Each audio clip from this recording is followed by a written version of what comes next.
Hello there. My name is Dale, and I'm here to interview Joan Stephan.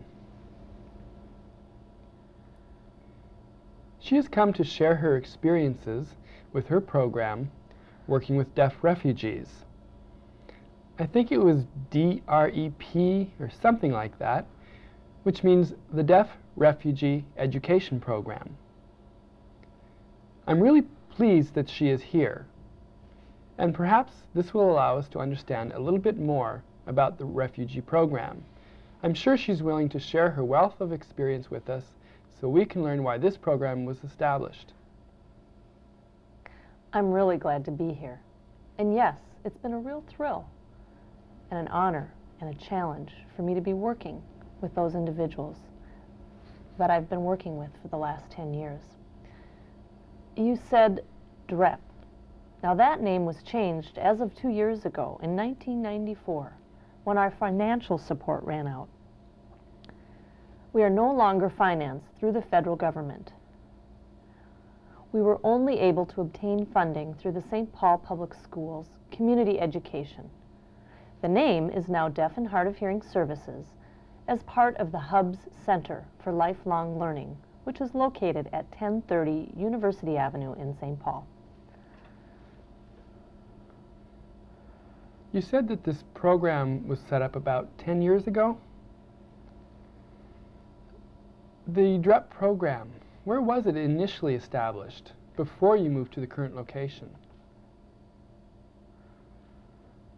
It all started around 1980 when Minnesota expected a very large influx of people coming from Laos and other Southeast Asian countries. They knew many people were leaving because of the Vietnam War. And the churches here, including the Catholic, Lutheran, and various other denominations, were interested in sponsoring those individuals who were coming over. So we, the teachers, had to be ready to accept them. That was around 1979. I started working with a deaf girl who was about 12 years old and was going to Como School. It was there that I became aware of the needs of the refugees. I became more and more fascinated with all of Southeast Asia because they were coming here with no education. They were coming with an exciting culture basis and with close family ties. I began to want to learn more about them. At that time, I was teaching at Como Elementary. This was part of a K-12 program, and I remained with that program as I worked as an itinerant teacher with hard of hearing kids who were Southeast Asian. Many of them had hearing problems from ear infections, some were chronic problems, and others were intermittent.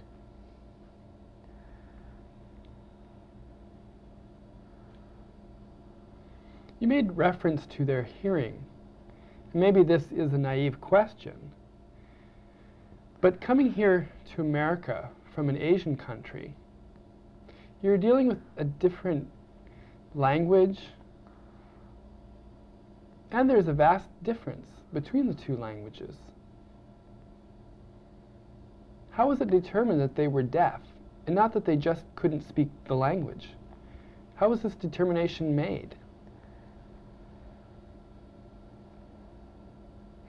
In the K-12 schools, they had school nurses that would make sure each child had an audiological evaluation. And from that audiological evaluation, we were able to find out what degree of hearing they had. Prior to that, they would have a screening to see if they needed some kind of referral.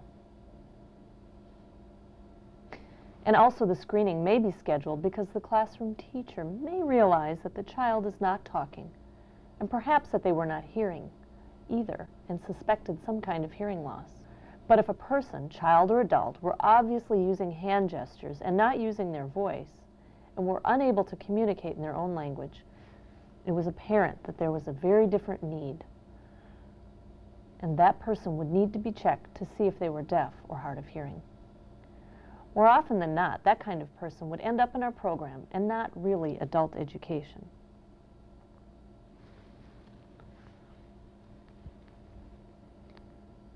So now we're noticing more and more kindergarten through 12th grade programs. However, there does seem to be an oversight in regards to adults. I'm sure there are still more adults out there.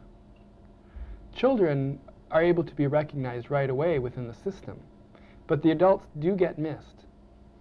Is there a problem with identifying those adults that need help? I would suspect that is very true. But fortunately, we have families who care about those individuals. And the family may seem or be aware of some kind of hearing loss or the fact that the person is deaf. They may refer them to the agencies they know about. In about 1980, a few deaf people started showing up in places that did not serve deaf people. Those places knew about St. Paul TC and knew they had a program that could help them learn American Sign Language. And so St. Paul Technical College hired a teacher whose name was Susan Boynes. That was about 1980, and it was a very small class. There were maybe 5 deaf Hmong in that group.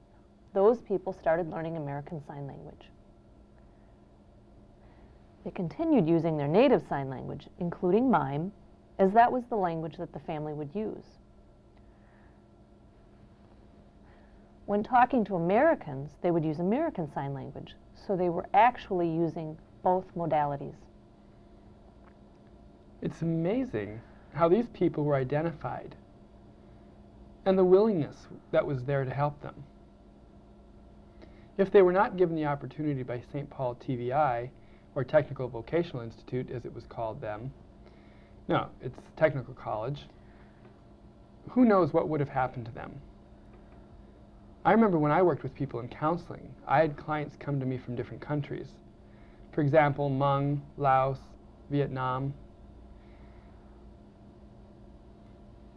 It was very hard to communicate with them. They had gestures and home signs, which they used in the family to communicate with their siblings and spouses. I was impressed by them, but also challenged. You just explained why DREP was established. But what is the goal of DREP? What is the purpose behind the program?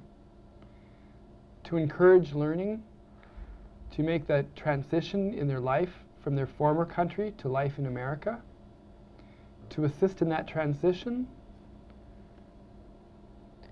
Is that correct? Well, we try to meet as many of their needs as possible.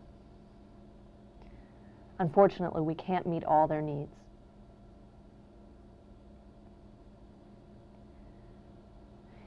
In 1982-83, there was a better response from those serving deaf individuals. As you were saying, St. Paul TC could no longer provide sign language classes for that population. We knew that these people needed a lot more than just sign language classes. They needed some basic functional skills, English literacy, math skills for budgeting concepts. They needed all those things. After searching, they did find that the Metro Deaf Seniors MDS agency was interested in working with that group. Then there was a grant written by both, I wish I could remember their names now. It was 2 women. Oh yes, Peg Thomas, Susan Boynes, and Joan Blazer. The 3 of them worked very hard to write a grant to make sure that services would be able to commence through the MDS classes in order to increase their functional independence. You use the term MDS. What is MDS? MDS is the Metro Deaf Seniors.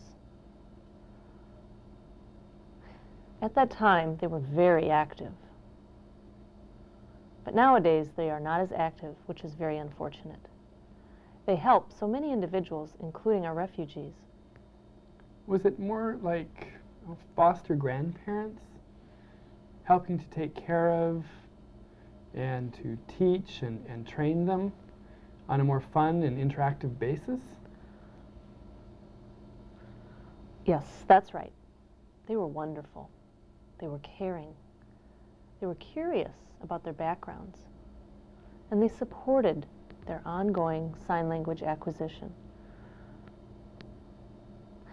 They even let them use their workshop to make things. They did crafts together. It was just wonderful.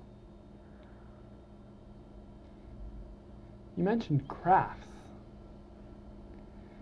One time, I noticed there was a group of women, Hmong or Laotian, and they were sewing this huge picture. It was very much like a quilt. The picture showed a collage of their country. It included their villages, helicopters from the Vietnam War era.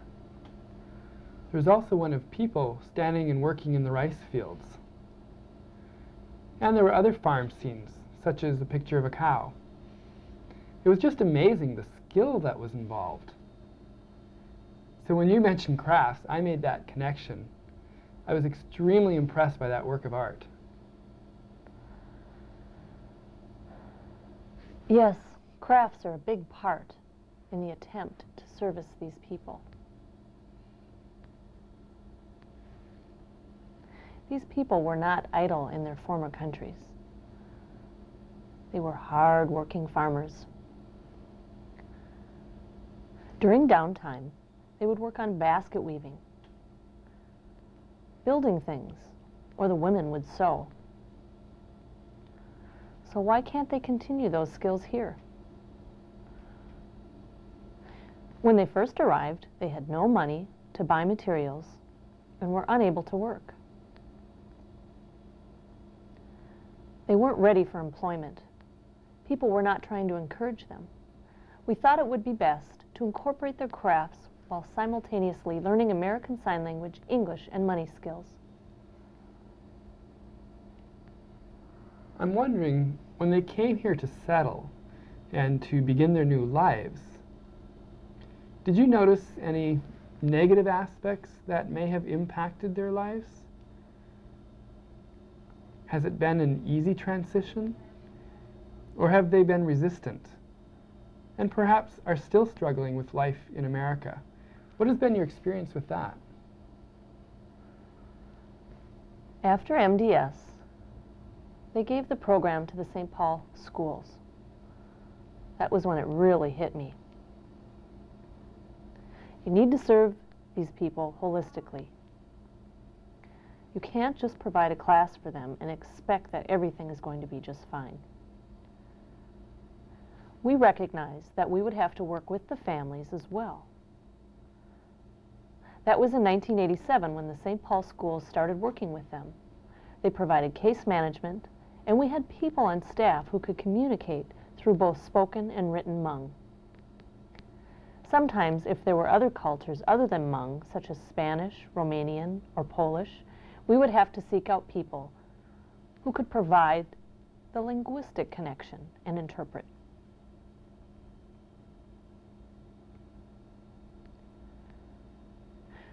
We did find that often families did not know what to do to support the individual. Perhaps the family was overprotective of the individual or student. I call them students because they were in our program as students, not as clients. I was really impressed that they were learning and not just going there to get help. It gave them the opportunity to find out what their own strengths were. We realized that we needed to provide a holistic program. These are the resources. Now you know where to go if you need help. That's very true. They would continue to attend for years until they became comfortable and knew where they needed to go. They knew where the gathering places were, where they could socialize and get a lot of support from each other. It almost became more of a second home for them. I've noticed a change from when all of this happened. When Hmong, Laotian, Vietnamese, and others came from Southeast Asia to America in order to escape from the Vietnam War. Now there are issues with Cuba and the uprisings there. Refugees are fleeing Cuba and are flooding into Florida. Some have stayed there and some have moved here. So now there are more deaf refugees from Cuba. Then again, over time, when other countries, such as Romania, which you mentioned, go through periods of chaos or dictatorships, we see an influx of deaf refugees from those countries. Have you found that with the arrival of all the different cultural refugees which you've worked with, that it's difficult to manage all of the different needs and educational expectations? Is it more difficult now than when you only had to focus on the original group of Southeast Asian refugees? Many people think that it would be very hard.